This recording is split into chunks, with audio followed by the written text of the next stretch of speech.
What do you know about the world's fastest growing women's sport? Probably not very much, so I'm going to tell you. My name is Eryn, and I skate with the local Bleeding Heartland Roller Girls.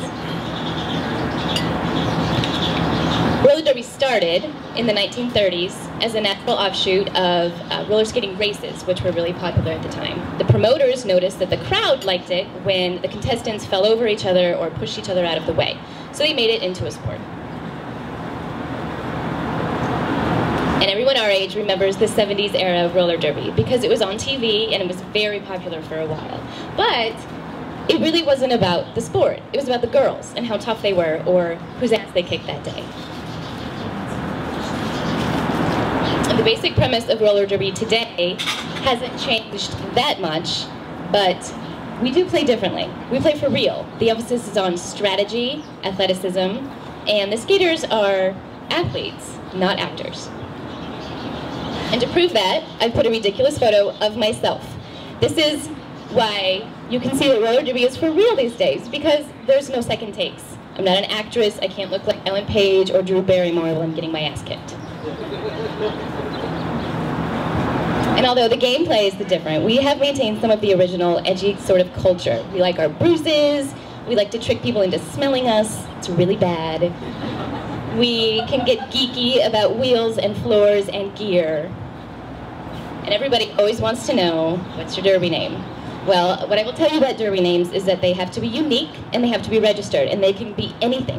From the very clever, one of these is my teammates, love it, to the very disgusting, something I'm not even going to say out loud. Also, the derby culture includes the outfits. Ladies can wear whatever they want, like what I'm wearing. You'll see this a lot more on the B teams. The teams that compete for rankings don't usually dress up quite so much with the face paint and the large skirts and whatnot, but they could.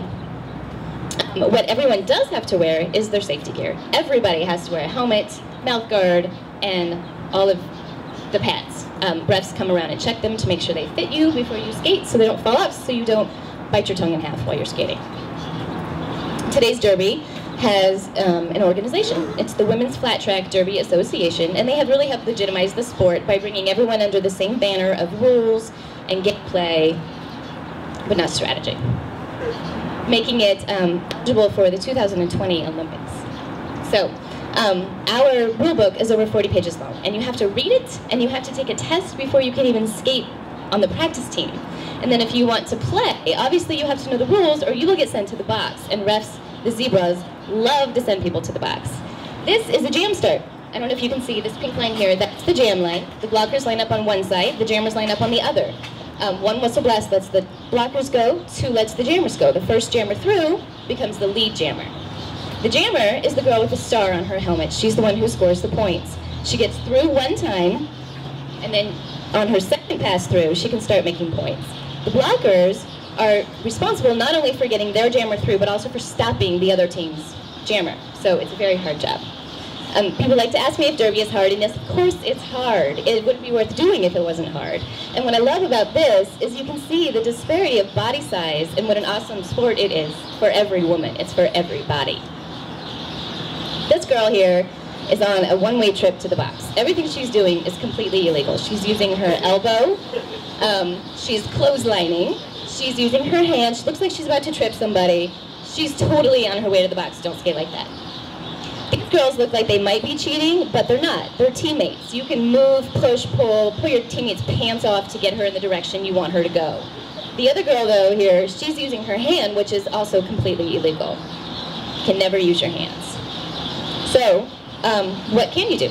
On your opponent's body, you can pretty much hit anywhere but her back, and on your body, you can use anything but from your elbows down or from your knees down. So that's pretty simple. Obviously, you can't kick, like I said, or headbutt your opponent. This is an absolutely perfect block.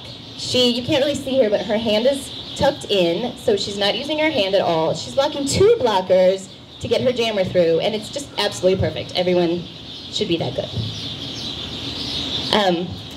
The jams last for 2 minutes, but if the lead jammer wants to call it off, she can at any time. At any time, she can just go like this with her hands, jam is over, she doesn't have to have any reason for doing so. Or you can let it go for the full 2 minutes. And the most important rule in roller derby is rule number 2.2.2, which is the team with the most points at the end of the game wins.